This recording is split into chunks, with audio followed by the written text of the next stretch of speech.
Desde Filadelfia, atravesando Latinoamérica hasta Bogotá, Dos Puntos Podcast llega con historias latiné, abiertas, diversas, difíciles, alegres, fuertes y reales, que merecen ser contadas. Gracias por escucharnos. Esperamos que este episodio les sea tan agradable como para nosotros producirlo. Bienvenido a Dos Puntos Podcast.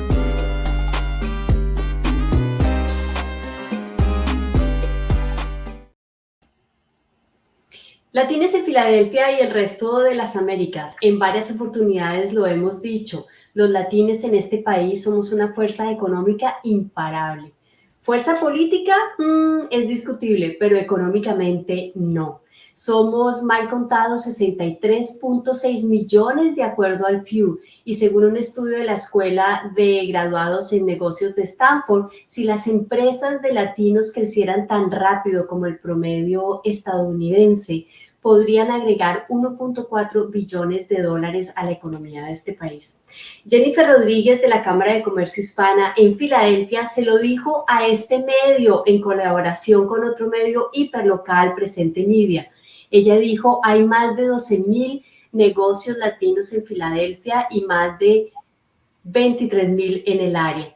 Le preguntaremos a la Cámara de Comercio cómo son los negocios y si hay muchos negocios como Bernardo Morillo, pero yo no creo. Pero hoy la batuta la lleva Jennifer Rodríguez, de la CEO de la Cámara de Comercio de Filadelfia. Bienvenidos a Dos Puntos Podcast. Hola, ¿qué tal? Hace tiempo que no te veo, Emma. Hace rato, Jennifer, te extrañamos. Hace rato. Gracias por tenerme aquí. Estoy entusiasmada de poder hablar un poco más a fondo con Bernardo y aprender un poco más de su historia de origen, trayectoria. Y tú estás muy correcta.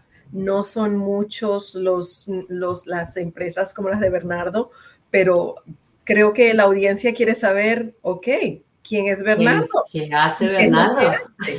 Así que, ¿qué hace Bernardo? ¿Por qué es tan especial que lo hemos invitado esta tarde a hablar con nosotros? Bueno, mi formación es como cineasta. Yo estudié cine y televisión y siempre me encantó la producción de cine y televisión y siempre tuve una fascinación con el documental. Me encantan las historias de la gente, las historias de la humanidad. Me encanta. Creo que nosotros como comunidad latina tenemos una manera de ver el mundo y creo que es hora de que esa manera de ver el mundo se manifieste. Y esas manifestaciones se extrapolan del mundo documental al mundo comercial. Como ustedes dicen, tenemos definitivamente un poder económico en este país y algunas veces la manera como se nos aborda para vendernos cosas no es necesariamente la mejor manera. Entonces creo que hay un potencial enorme de, como comunicadores, establecer como un liazón entre la comunidad comercial y potenciales consumidores. Y al mismo tiempo se puede hacer una labor artística en donde se exploran otras capacidades del mundo de las imágenes. Jennifer, yo debo agregar que él es el director de la Casa Post y además tiene 2 Emmys en el bolsillo. Sí. Así que como sabemos, bueno, hay productores, hay personas que se encargan de hacer film, película o documental, aquellos que filman anuncios, y entonces en Bernardo, como entiendo, tenemos una combinación de los dos. Tienes el arte comercial y tienes el documental. Así que no hay muchos como Bernardo. Sí. La mayoría de los negocios latinos en el área de Filadelfia son negocios que le dan servicio o le venden cosas a la comunidad. Es lo que le llamamos business to consumer, del negocio al consumidor, es la relación.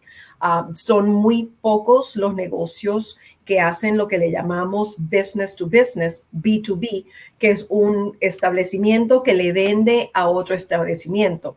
Y es lo que hace Bernardo. Bernardo le produce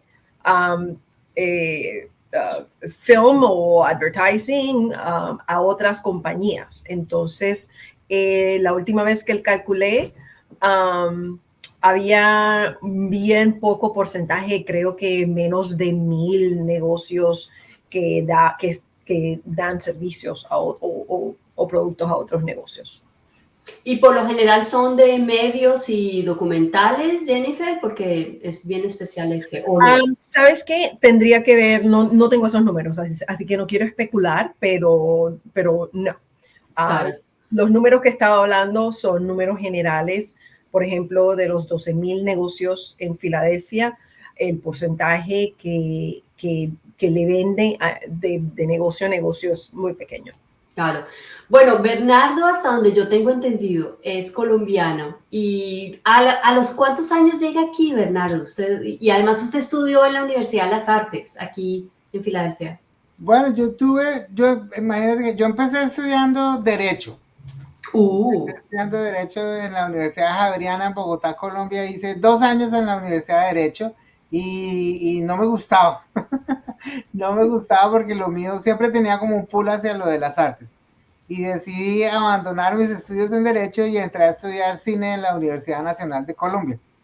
¿Qué cara le hizo su papá cuando hizo eso? Porque yo no creo que estuviera muy contento. Mi papá estaba muy asustado, él no entendía qué era lo que yo quería hacer ni por qué, y le parecía que era un riesgo muy grande y que era una pérdida de tiempo. Entonces estaba muy bravo conmigo porque pues él había hecho un sacrificio muy grande para meterme a estudiar Derecho. Entonces, el muchacho se le descarrió. Entiendo su malestar. Pero entonces me dijo, bueno, estudie lo que quiera, pero no, le toca pagárselo a usted mismo. Entonces, bueno, entré a la Universidad Nacional de Colombia, que es una universidad pública en Colombia, donde tuve la oportunidad los costos no eran muy altos y un amigo me prestó la plata para entrar y después me fue muy bien y estuve becado durante los años que estuve en la Universidad Nacional. Y después tuve la oportunidad de venir a los Estados Unidos a los 24 años a terminar mis estudios acá. Entonces terminé llegando a Filadelfia y entré a estudiar en la Universidad de las Artes, University of the Arts. ¿Cómo hizo para entrar a la Universidad de las Artes? ¿Le pareciera un camino fácil, Bernardo? Pues la verdad, me ayudó. La Universidad Nacional tiene muy buena reputación y tenía buenas notas y tuve la oportunidad de entrar a la Universidad de las Artes. Venía con una situación privilegiada, con en ese momento apoyo de la familia y pude venir a estudiar acá. Y después la universidad se portó realmente muy bien conmigo y me conectó. Ellos fueron mi primer gran cliente, fue la Universidad de las Artes. No. Me dieron la oportunidad de producir todos los videos de comunicaciones de la universidad y eran los videos que mostraban ellos cuando iban a buscar estudiantes a los colegios, a mostrar cuál era la naturaleza de la universidad, y esos videos me dieron la gran oportunidad yo los produje. Entonces, los préstamos que se hicieron para poder pagar la universidad me los pagó. Terminó. Entonces, realmente ahí fue donde yo descubrí el potencial de los medios de comunicación y del business to business, en donde realmente hay un potencial enorme de generar un income significativo y de cruzar esa barrera que a veces nos da miedo. A veces los latinos queremos solamente entre latinos. Y entonces, bueno, ¿cómo hago yo para hacerle una approach a un negocio que no es exclusivamente de comunidad, pero que se dirige a la comunidad, porque las universidades quieren que los latinos vayan y estudien allá y están mirando qué es lo que estamos haciendo culturalmente, y ellos fueron realmente lo suficiente open-minded para darme esa oportunidad. Y ese fue mi inicio como trabajando en mi propia compañía de producción, donde yo no era un empleado, sino que representaba mi propio negocio. Bernardo, ¿en algún momento trabajaste para otra compañía en producción de videos? Sí, también tuve una gran oportunidad en el año, a finales del 2000, principios del 2001, empecé como freelancer a trabajar con una compañía que todavía existe en el área de Filadelfia que se llama Blue Visual Effects. Y ellos me contrataban como freelancer donde yo hacía trabajo de editor. A mí me gustó mucho siempre la cinematografía pero se me ocurrió que para entender qué era lo que uno necesitaba hacer como cinematógrafo, había que saber editar, porque mi material llegaba a donde un editor. Entonces aprendí a editar, y en esa época en la universidad nos introdujeron a la edición por computador, que en esa época era como los inicios de eso. Cuando salí de la universidad no solamente tenía un buen cliente, sino que tenía como un skill que era como la nueva manera de hacer las cosas. Entonces, por ese mecanismo, empecé a trabajar como editor. Y en esta compañía me contrataban como freelance, y después esa compañía creció y me contrataron como editor de la compañía. Entonces yo fui senior editor en Blue Visual Effects durante un periodo de 15 años.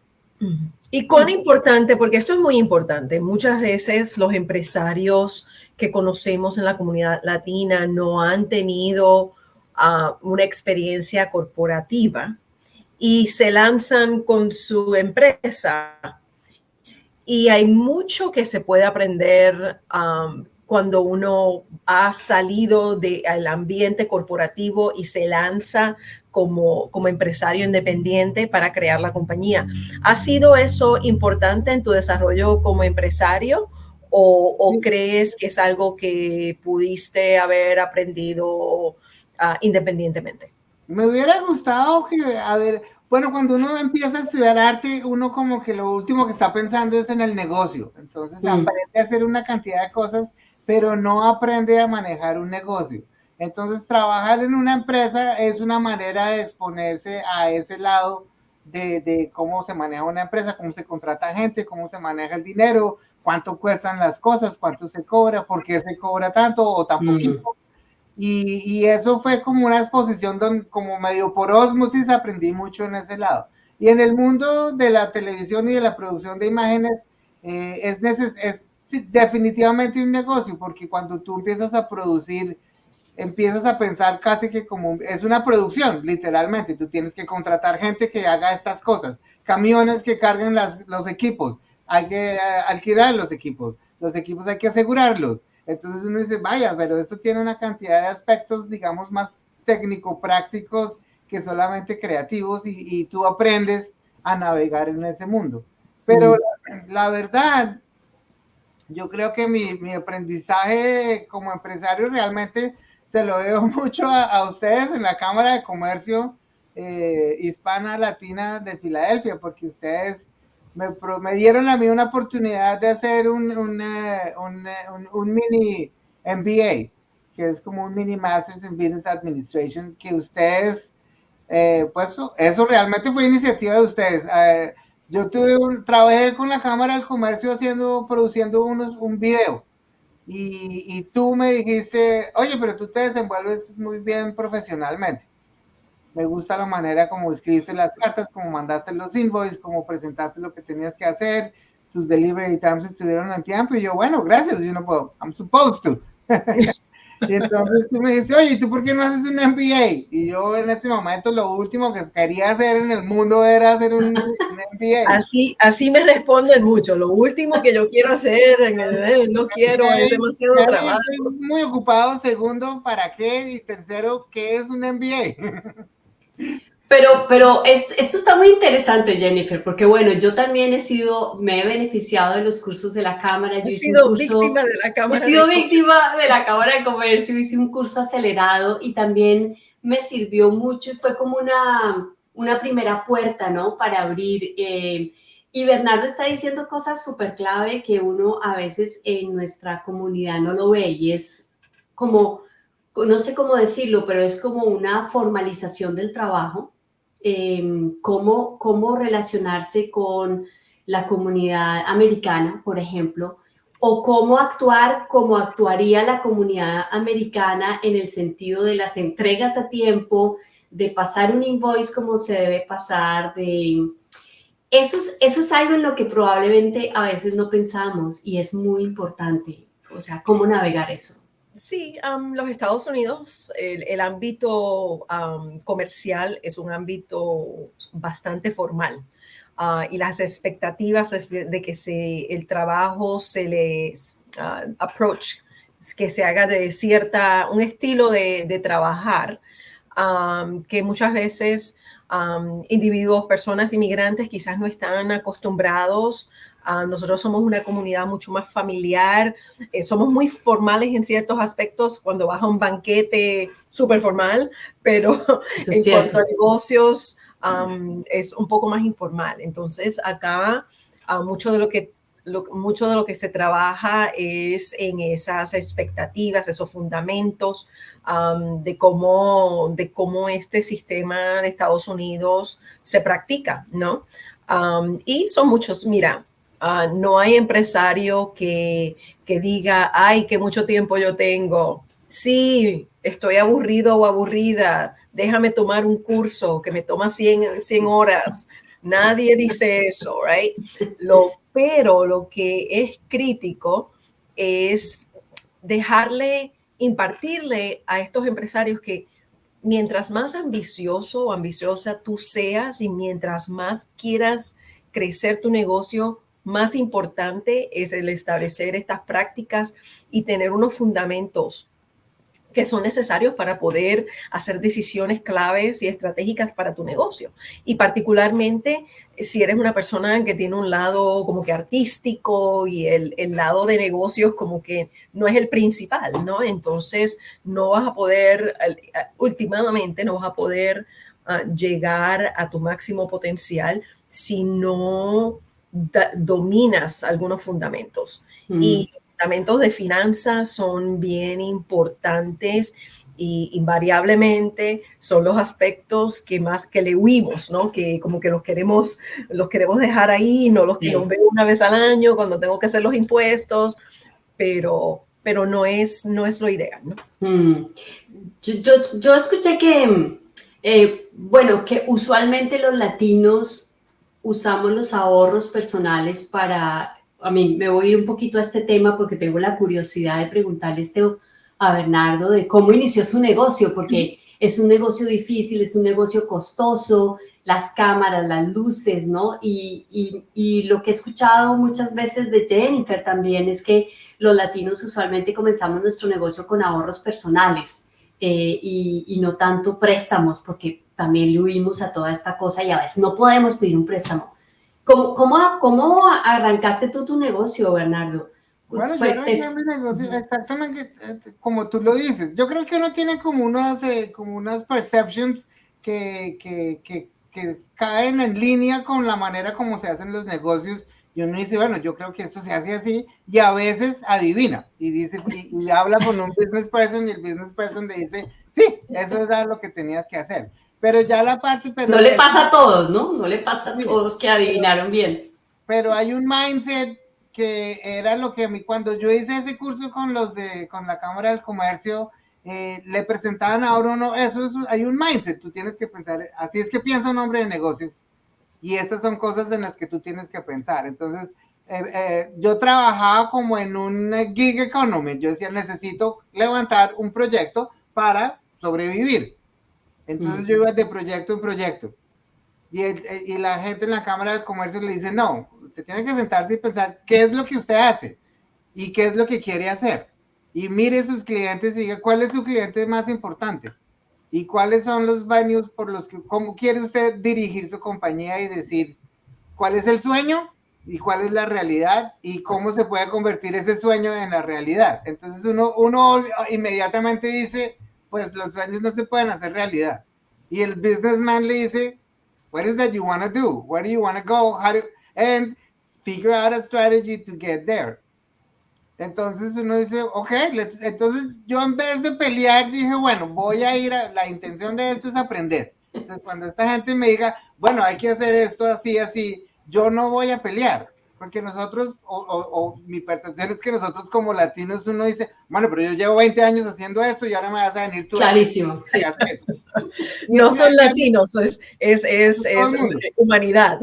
Entonces, sí, yo pensé que era un gen latino. En la Cámara del Comercio hubo un momento en que fui a trabajar con el instructor y el instructor me habló a mí sobre mi negocio de una manera que a mí me sorprendió porque no solamente sabía exactamente qué era lo que yo hacía, sino que lo sabía mejor que yo, porque decía, para hacer eso que usted quiere hacer, hay que hacer esto, hay que comprar los equipos así, se está comprando. Y yo decía, ve, yo pensé que esta persona era como fake, que no. Y le decían a uno, no, hay que invertir. Y uno dice, ¿pero en qué? ¿Dónde? ¿Cómo? Y mi negocio es diferente a su negocio. Y esta persona entendía mi negocio, o fue y lo estudió y me dijo, usted lo que hace es esto y esto. Y yo, sí. ¿Y cómo quiere, a dónde quiere ir? Entonces yo dije, esta gente sabe más que yo. Y ahí bueno, no que sabemos más que tú, pero hay un sistema de pensar cuando trabajas con negocios y cuando eres comerciante. Hay unas fórmulas y hay unas preguntas y todos los negocios tienen mucho en común, aunque sean muy especializados como el tuyo. Sí. Entonces, cuando tienes un buen instructor, te lleva por esa trayectoria, ¿no? Entonces, es ayudarte a descubrir qué es lo que tú de verdad quieres hacer, dónde quieres llegar tu negocio y ver la brecha entre hoy y 3 años y qué es lo que tienes que hacer. Como ponerle orden. Y de uno verse a sí mismo y decir, yo sé cómo hacer un video y sé cómo entregarlo a tiempo, pero necesito aprender otras cosas para manejar esto como un negocio. Y en eso fue que la Cámara del Comercio fue súper especial para mí. Porque, por ejemplo, ellos dicen el mindset del businessman. Entonces yo decía, pues vaya a un banco y pida un préstamo. Entonces yo decía, pero ¿para qué? Y entonces ella me decía, y segundo, yo no conozco a nadie en ese banco. Pero el mindset del businessman es el banquero trabaja para usted. Él está buscando, el trabajo de él es invertir dinero. Entonces usted va y dice, invierta en mí. ¿Y te dieron el billete? Yo había pensado que eso era así. Yo pensé que uno iba ya a rogar a que le prestaran una plata. Bueno, Bernard, ¿pero qué? ¿Te dieron el dinero? Sí, me dieron el dinero. Y uno dice, no, lo que pasa es que yo como soy latino y negro no me prestan la plata y a mí me jartera y no me entienden porque mi acento es muy pesado y eso queda muy lejos y uno se invierte sus excusas para no hacer la cosa.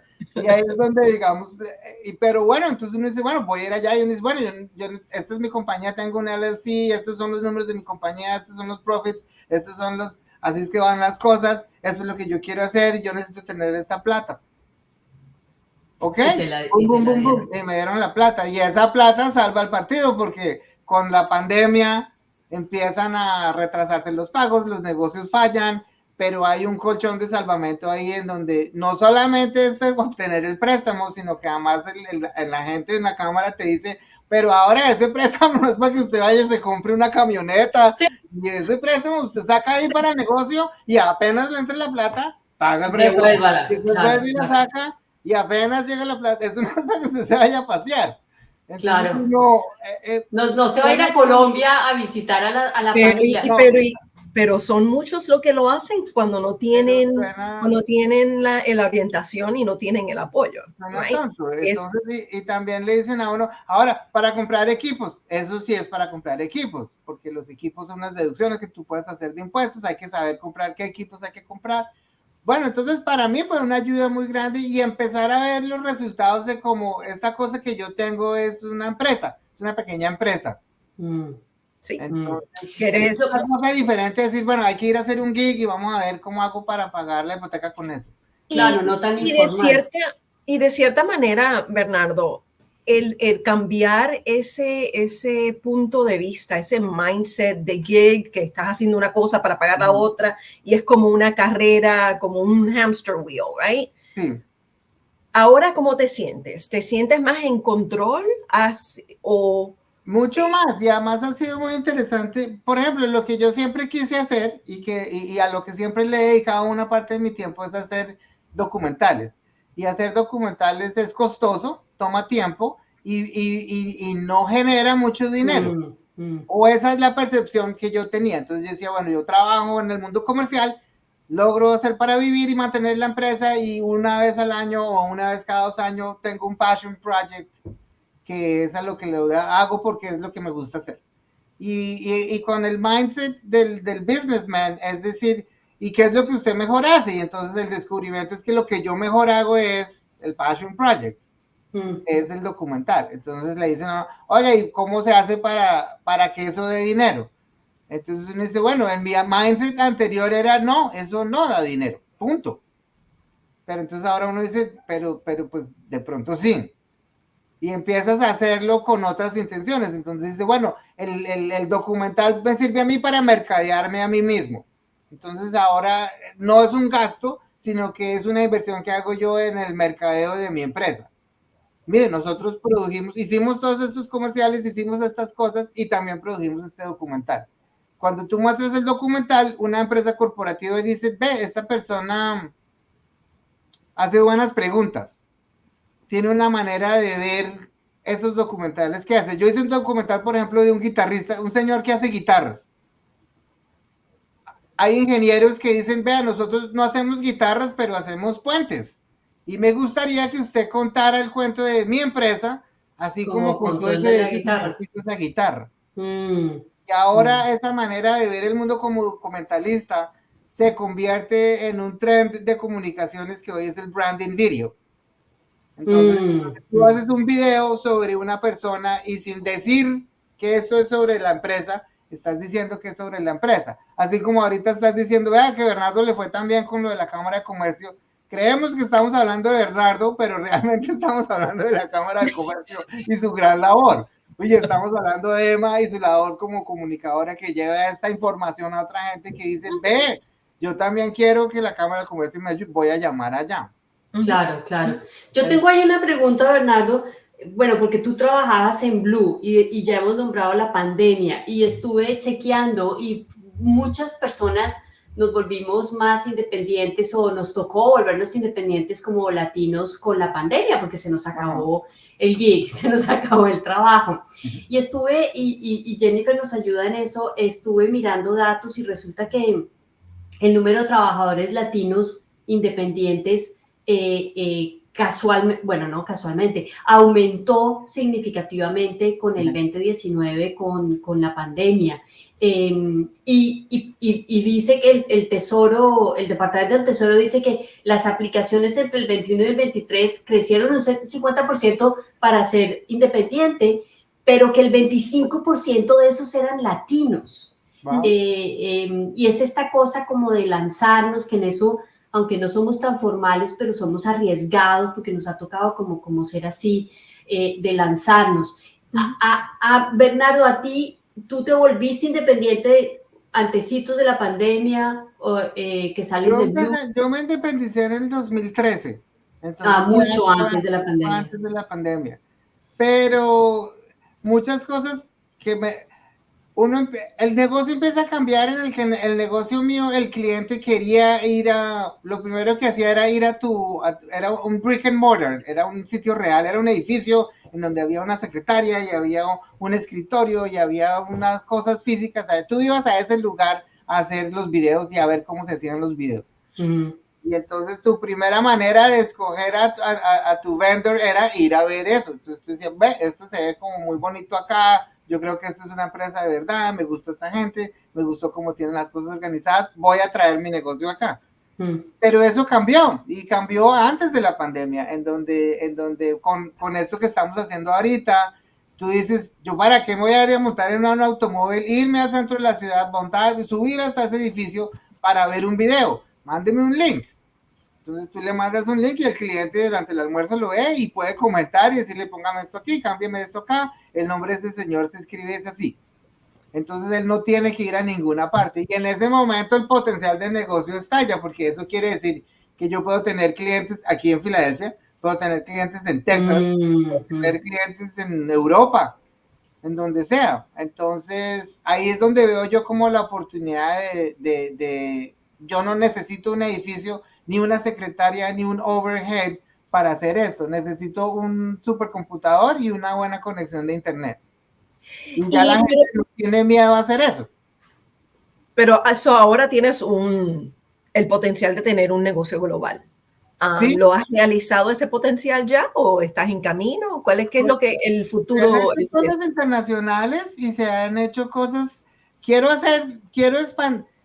Cuando uno empieza a pensar estratégicamente qué es lo que aprende en este mundo de los negocios, yo empiezo a pensar, entonces uno le preguntan, ¿y dónde están sus clientes? Y uno dice, ¿dónde están mis clientes? Mis clientes están en Filadelfia, y tengo uno en Washington, y tengo uno en Nueva York. Y entonces le preguntan, ¿y por qué solamente ahí?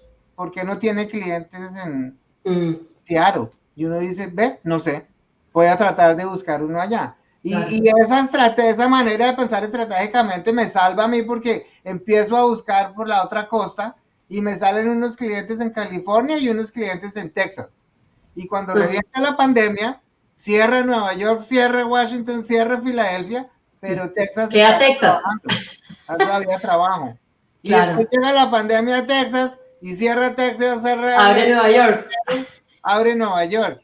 Y uno dice, y la gente le dice, oye, pero usted cómo se le ocurrió esa vaina. Y uno dice, porque yo en vez de estar pensando que necesito un gig, empieza a pensar, ¿por qué no? ¿Por qué no puedo? Claro, Yo claro. quiero tener, Estados Unidos es muy grande. Y empieza uno a decir, puedo aprovechar ese landscape de negocios y el mindset es diferente. Yo tengo una pregunta y es que en ese mismo artículo que les digo que Jennifer, que hicimos con Presente Media, y Jennifer pues está hablando de los problemas que tienen los negocios pequeños, uno de ellos, y también lo dicen las personas de los negocios, es navegar el gobierno local para, no sé, permisos o algo. Quizás en el caso de Bernardo eso no es como tan complicado, y pagar los taxes, que son muy altos. ¿Cómo se da eso en tu negocio, Bernardo? Pues es difícil, sí, yo no creo que como dice Jennifer, así como no hay nadie que diga, uy, voy a hacer un MBA, no creo que haya nadie que diga, oh, wow, tax season, voy a pagar los impuestos. Sí. Pero uno aprende a hacerlo y entiende que pues esto que está haciendo se lo toma uno en serio, entonces tiene que mantener su accounting en orden y tiene que pues cuidar esa parte. Y es difícil esa parte, pagar una nómina o pagar impuestos o estar seguro de que la cosa esté andando lo suficientemente bien, tener un control de salvamento, invertir, sacar unos préstamos, comprar equipos. ¿Qué equipos compro? Es una gran decisión. Eso sí aprendí yo donde yo trabajaba, porque la persona con la que yo trabajaba antes era muy bueno. Él decía, la tecnología va por acá, hay que comprar es eso. Y uno decía, porque sabe, y él hacía un análisis de dónde era que iba a invertir y siempre le salió bien. Acertado. Y eso mantuvo esa compañía andando muy bien durante mucho tiempo. Entonces, esa idea de qué tecnología o qué es lo que uno compra como equipo, cuál es la durabilidad, una vez más, pensando más como práctico que como cineasta. Aquí uno dice, a mí me gustaría tener un computador de esta marca porque son más bonitos y es lo que está de moda, pero yo necesito es uno que me dure 15 años. Ese es más feo, pero dura más. Exacto. Creo que es muy interesante lo que estás hablando de ese análisis continuo, ¿no? Que en lugar de evitar tener que pensar de esas cosas, tú lo piensas, te preparas y eso te da más control sobre tu destino que esperando al último momento a que vengan los impuestos y uno no sabe y entonces tienes que sacar dinero de donde no hay porque no has planificado. Sí, toca tener la cosa. Y la otra cosa que para mí es muy importante, por ejemplo, la cosa que menos me gustaba a mí cuando era freelancer era cuando no te pagan. Que tú dices, bueno, hice mi trabajo, entregué lo que había que entregar y no me pagan, o se están demorando mucho, y uno entiende. Pero uno dice, Jesus, give me my money. Yeah, exacto. Uno dice, bueno, si yo voy a contratar gente, pues eso, la gente necesita su dinero para su remuneración. Entonces uno tiene que tomarse eso en serio y establece una reputación. Entonces, exactamente. Eso iba a decir eso, porque la reputación de tu empresa como una que contrata a otros individuos, si no tienes buena reputación y no manejas tu nómina y no manejas tu accounting, tu contabilidad bien, vas a tener problemas buscando y contratando, porque las personas no van a querer trabajar contigo porque no pagas. Entonces, es muy importante ver, tener esta visión un poco más formalizada de cómo se lleva a cabo el trabajo, porque esas son cosas muy importantes. Desarrollar esa disciplina, tener, unos goals y saber cómo vas a llegar a ellos. invertir cuando tomas el préstamo, no comprar, no irte de viaje, entendiendo la diferencia de un gasto y una inversión. Un gasto es algo que tú haces para consumirlo casi inmediatamente. Una inversión es un gasto que haces, pero que te va en el futuro, te va a ayudar, regresa. Y se hay un aspecto emocional pegado a todo eso. Entonces tú dices, bueno, si tú eres un gran empresario, mueves millones de dólares, pero si eres un pequeño empresario y dices, bueno, necesito comprar una computadora y una cámara y esos son $30,000. Y uno dice, wow, ¿será que cómo hago? Bernardo, ¿cómo ha sido la relación con los clientes americanos y los clientes latinos? O sea, ¿qué tanto te has movido en los dos mercados y cómo ha sido eso? La verdad, yo he tenido he sido muy afortunado y uno aprende a navegar por entre las personas con las que quiere trabajar y con las que resulta que de pronto no funciona tan bien. Entonces, la gente con la que he trabajado se ha portado generalmente muy bien. Y no tengo queja. Tengo solamente un cliente que se ha portado mal conmigo. Bueno, pues un cliente, eso es buen récord. Ese porcentaje está buenísimo. Y es dificilísimo porque uno dice, ¿qué hago? ¿Cómo se maneja esto? Y esa parte es un poco harta, pues porque uno descubre que hay ciertas personas inescrupulosas en el mundo que a veces no cumplen lo que prometen. Entonces, pero bueno, así es la vida, ¿cierto? Sí. Pero en general la manera de comunicarse, yo creo desde que uno sea claro y apasionado, yo he tenido suerte con eso. Bernardo, tengo una pregunta, porque en estos momentos en la Cámara de Comercio, entonces te voy a usar un poco como laboratorio, estamos experimentando con un nuevo proyecto y es basado en referidos. Entonces mi pregunta para ti es, ¿cómo tú recibes, cuál es el rol de los referidos? ¿Tu trabajo tú lo consigues por word of mouth, o tienes que estar haciendo muchos conociendo y cold calling, llamando a la gente, llamando a las compañías? ¿Cómo es que recibes tú? Un poquito de los dos. Afortunadamente, como te conté, yo tuve la fortuna de trabajar en una empresa bastante establecida durante un periodo largo, de 15 años. Y esa empresa tenía unas características muy interesantes, nosotros éramos una boutique creativa, o sea, éramos como la más pequeña de las compañías grandes que hacía lo que nosotros hacíamos. Entonces, cuando nosotros competíamos en el pool de los grandes, cuando perdíamos, nosotros perdimos con la compañía X, la compañía Y y la compañía Z. Cada una de esas compañías tenía 15, 20, 30 editores que hacían lo que yo hacía, o productores del mismo número o más. La compañía mía era una compañía pequeña, pero que competía a alto nivel. Entonces, cuando ellos perdían con nosotros, decía, ¿quiénes son estos? ¿Qué es lo que tienen allá que no pudimos ganar, que nosotros que tenemos 30 y se fueron para allá? Ahí hay un tal Bernardo. Ahora, yo no sé si la razón por la que se fueron para allá era porque era por mí o por qué, pero esta gente sabía quién era yo, pero yo no necesariamente sabía quién era ellos. Entonces, cuando yo empecé a salir a buscar, yo decía, hola, mucho gusto, mi nombre es Bernardo Morillo. Me decía, Bernardo Morillo, ajá, así que usted es el tal Bernardo Morillo.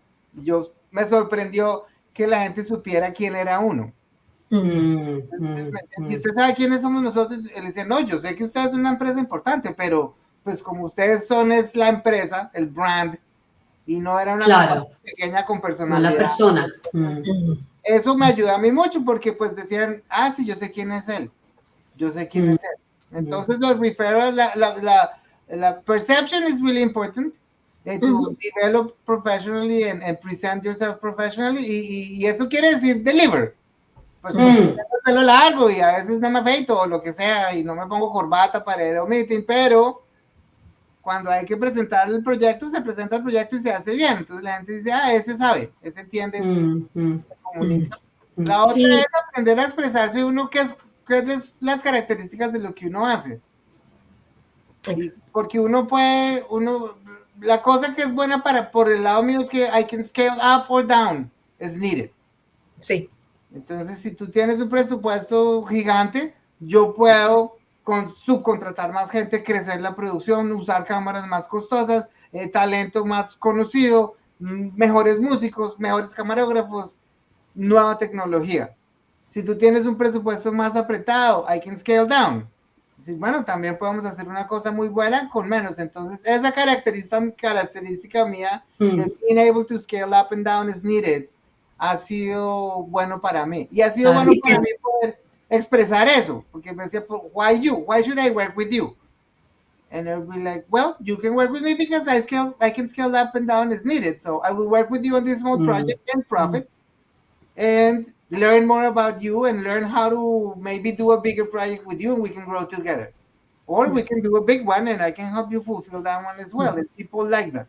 Pero eso requiere una capacidad de manejo de proyectos bastante sofisticada, ¿no? Porque no todo el mundo puede... Claro, especialmente flexible.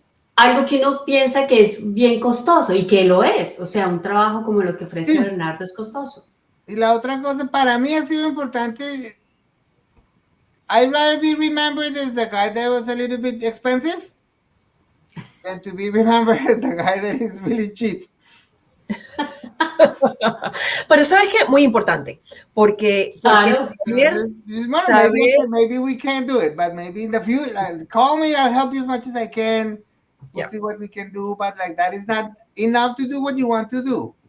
Yeah. Y eso no lo aprendo yo de ego, eso se aprende porque tú dices, vamos a hacerlo y después descubres que, uy, no, eso fue mucho trabajo, y perdimos plata y... Pero sabes que es un problema, eso es un problema, es un challenge, es un reto bien importante, particularmente en los negocios de dueños de comunidades como la latina, afroamericana, asiática, que querer dar el servicio o el producto es bien importante y muchas veces no le dan el valor o el precio adecuado y terminan lo que le llaman en inglés undermining themselves y entonces hay una realidad, unos costos que tienes que darte cara a cara con la realidad. Entonces, eso es lo que quiere decir que no todo cliente va a ser tu cliente, ¿entiendes? Sí. Y tú tienes que estar, you have to be okay with that, right? Yes. You know? Y eso que tú mencionas, a mí me ha pasado, y yo sé que, por ejemplo, a Edgar, mi gran amigo Edgar Ramírez de Filatino Radio, le ha pasado, y es que también nosotros como latinos nos tiramos por debajo, es decir, no sabemos cobrar muchas veces, y a veces un americano hace nuestro trabajo igual o peor o mejor, qué sé yo, pero hace el trabajo y ellos cobran muchísimo más. Y a nosotros, por lo general, lo que nos importa es atender al cliente, ¿cierto? Y resulta que terminamos bien mal y pues terminamos poniendo de nuestro bolsillo. O sea, es bien difícil. La misma... And that same note, a veces mucha gente le dice en el mundo de los negocios, no haga eso porque eso ahí no hay plata. Y uno dice, bueno, pero maybe. Sí. Pero hay que hacer el trabajo. Entonces hay cosas que yo he hecho con empresas. Oiga, ¿me puedes ayudar con eso? Y dice, yo voy. Y me no, pues esos son $1,000. Whatever, I don't care. I want to learn about you and I want to get in. Y después uno ahí descubre que de pronto hay potencial para crecer esos clientes. Sí, es verdad. También tengo clientes con los que yo fui y trabajé y hice literalmente $50. Sí, pero eso es una decisión. Después tú miras los números y después se volvió 300. Y después, y de pronto un día me llamaron y no puedo más porque ya hicimos estos dos y no puedo. Claro. Y después vuelven. Mire, tenemos un presupuesto, ¿verdad? Y uno dice, oh, wow, really? Okay, let's do this. Lo importante es que eso fue de tu parte o debió haber sido de tu parte una decisión intencional. Es lo que le llaman en inglés loss leader. Te damos algo a bajo costo bien conscientemente porque hay una posibilidad de en el futuro poder entonces tener una venta más grande, mucho más productiva, con un profit margin más grande. El problema es cuando no lo haces con esa expectativa, no lo calculas, no lo planificas, entonces tú no puedes hacer todos tus proyectos, no los puedes hacer los leaders porque no vas a hacer dinero. Claro. Pero tú estratégicamente puedes decidir dónde, a quién le vas, cuándo vas a proveer ese servicio o ese producto a gratis o a bajo costo, porque hay o porque quieres hacerlo de una manera de caridad para darle a la comunidad, o lo quieres hacer porque en el futuro te van a dar más negocio. Toda la historia, hacerlo conscientemente y planificando. Pero eso de darle todas las cosas todo el tiempo sin saber y no hacer, es un problema. Y también hay otras cosas que son unos challenges. Es interesante. A veces hay brands que son importantes. A veces tú dices, yo he trabajado con esta marca y eso te abre puertas. Y resulta que aquí entre tú y yo, esa marca a mí no me produce sino gastos. Y dolores de cabeza. Estas puertas acá, me dicen, no, ¿y usted con quién ha trabajado? No, pues con this and that. Oh, really? Let me see what you did. And you showed them. And it looks great. And they're like, wow, maybe you're too much for me. Like, no, stop. No, hablemos. And, you know, if they only knew that big brand, you know, I'm still paying for that one. Sí. Pero te da un rapport y te da una experiencia. Exactamente. Yo acá tengo cosa que también pasa es que las cosas se mueven, ¿no? Entonces tú trabajas con una pequeña persona acá que está en una pequeña empresa, resulta que ese muchacho se vuelve importante, se vuelve ambicioso, hace un MBA en Harvard y boom, se revienta y ahora es un tipo importante. No, yo lo conozco. Claro. Trabajamos en una cosa chiquitica ya, pero él se acuerda de mí. Ah, sí, yo me acuerdo de usted, claro, ¿y qué hace? ¿Qué está haciendo ahora? Hay un in para conversar. Bueno, así como entre nuestra comunidad, los mini MBAs, todos esos son potenciales clientes. Y son todos gente excepcional, toda la gente que yo conocí ahí, el sueño mío sería que a todos les fuera bien y que a todos les pudiéramos hacer un comercial, porque conocí gente excepcional ahí. Bueno, claro. Y por ahí van, Y ahí van, yo sé. Por ahí van. Sí. Bueno, mi última pregunta, Bernardo, ¿qué viene? ¿Qué tienes planeado? ¿Qué viene? Bueno, ahorita muchas cosas. Una cosa que a veces pasa es que el target cambia. Entonces tú haces esos análisis y dices, bueno, ¿qué pasó este año? Y uno dice, este año pasó una cosa muy interesante, que es los passion projects se han vuelto los más profitable. El dinero está viniendo de lo que yo hacía porque me gustaba hacerlo y lo que nunca daba plata, ahora es lo que más da.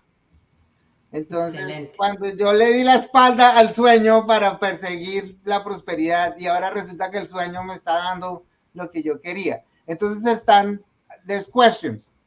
Okay, how do I can I grow that? Maybe that's what I'm supposed to do? Y ojalá se dé. Y son proyectos que se generaron de esta manera. Hay un proyecto que estoy trabajando ahorita que es un documental. Hay un museo universitario en Filadelfia que está haciendo una exposición sobre un fotógrafo mexicano y a mí me pareció, sería muy bonito hacer un documental sobre el proceso curacional de una exposición. Que una persona dice, yo quiero hacer un show sobre ese señor, y uno vaya y aprende de ese señor, conoce su historia, conoce su familia, va y ve dónde vive, vuelve acá, las obras viajan, las enmarcan, las cuelgan, hay gente que toma decisiones. Esos procesos creativos a mí me parecen un tema interesante, y dije, quiero hacer eso, y se hizo, y resulta que ahora ese proyecto ha ganado un grant muy grande, que resulta que ahora ese proyecto es un proyecto que da dinero. Y entonces uno dice, okay, maybe there's a whole new niche there. Yep. Ahora lo estoy mirando como con ojos de business.